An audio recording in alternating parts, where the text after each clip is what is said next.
Hello everyone, welcome back to my channel. In today's video I'm going to be showing you guys how to make this popular Nigerian dish, Amala, Ewedu, Gbegiri with stew. Yes. So without wasting much of your time, let's jump into the recipe.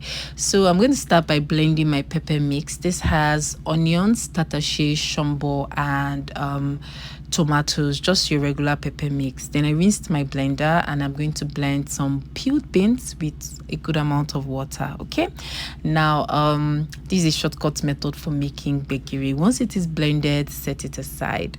Now in my pot I am already blending my goat meat and my shaki, that's your tripe. Yeah, so use whatever proteins that you have. I'll also add pomo later on. Okay, now I took this off the heat and it was time to make the stew because it would take the longest because of the tomatoes, the time to cook it down and all that. So I added my palm oil and I'm just going to let it heat up. You're not bleaching it, just once it's hot you're going to add your blended pepper mix. I added a bit of stock. This stock is very important, it gives the stew a very good flavor. This is a local seasoning mix. Then I added my regular seasoning cubes, a bit of salt. I'm going to stir to combine and I'm going to cover and allow that to cook. Okay, now if you're yet to subscribe, this is a good time to remind you, please subscribe, it's free, so please click that subscribe button.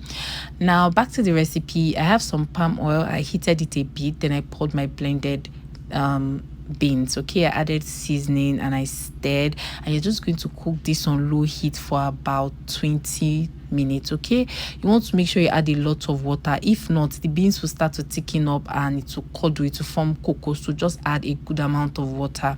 When it was almost done, I added a bit of crayfish and it will look like it will just start to clump up. That's the crayfish, but don't worry, just continuously stir, it would dissolve. Okay, it would dissolve.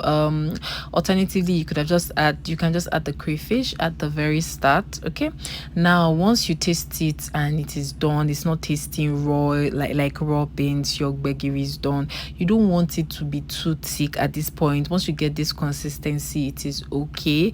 As it cools down, it thickens up, so if it's too thick at this point, it will be like beans later. Okay. Yes, I know it's beans, but you guys get my drift.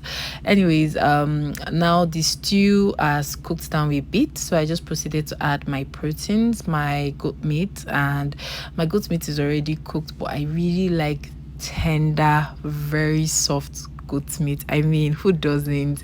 Then I added a bit of pomo.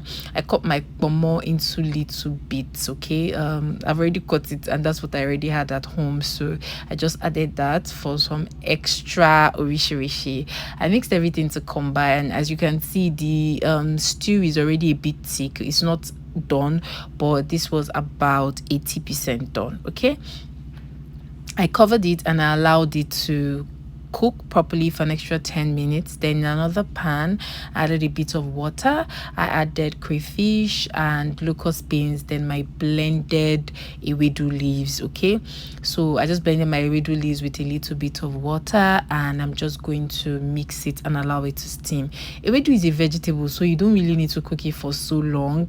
After about 5 minutes, it's done. Okay, and also just add a little amount of water. Don't add too much water so that you don't have to overcook it. Now my stew is ready, it's ready. Once you see a little bit of oil floating on top, it is ready. You don't want to fry it. It's not atadindi, it is just, I don't know, it's omiobe. Okay, it's stew, omiobe, that's what Yoruba calls it. So I'm just going to give everything a good mix to make sure that it's properly combined. I'm mixing it and it's done. Okay, I took it off the heat and this is everything we made.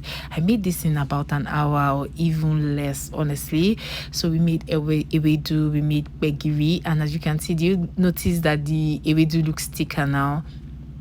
Exactly, so don't overcook it. Now it's time to make amala, and I feel like amala might be one of the stressful parts of this whole process. Honestly, I literally, my arms were aching me. It was like I was doing like a workout. So this is a very fail-proof method, so to say, to make your amala. You're going to start by mixing it with lukewarm water.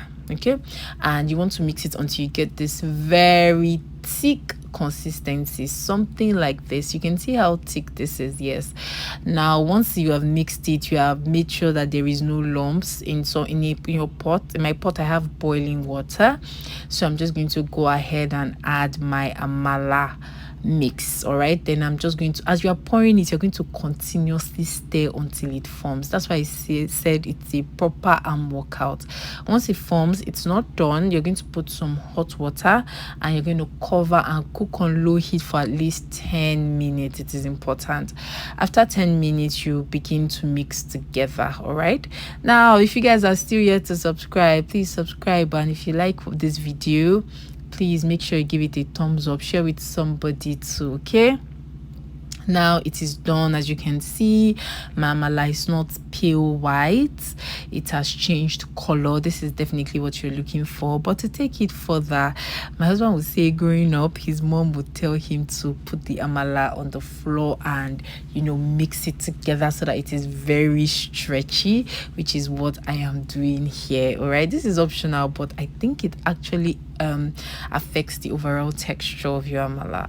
Now when I did that for about 5 minutes, I took it out, then I just served it in my plate. Now this is part of my lunch, what is in my lunch bag series. So this is my work plate. I added the amala, just spread it out a bit, added Gbegiri, I added my Ewedu, then I added my Gbegiri and my stew with rishi. Now if you're worried about taking amala to work, this is a very good way to serve it. All the fluid and the stews and everything on top will prevent the amala from being hard, because when amala is left, it just turns really hard. So once you heat it up, it's good. It's like good as new. Okay, and this is what we made. This is like a very, so delicious, guys. The stew, the Ewedu, the amala, the Gbegiri, everything just turned out well. Okay, so we've come to the end of this video. If you guys have liked watching it, please don't forget to subscribe, give it a thumbs up, please. I really need that thumbs up and your subscription. So this is me just packing it in my lunch bag. As I said, it's a part of our series of what is in my lunch bag. And yeah, thank you so much for watching, and I'll see you on my next one. If you have enjoyed watching it, type go TK.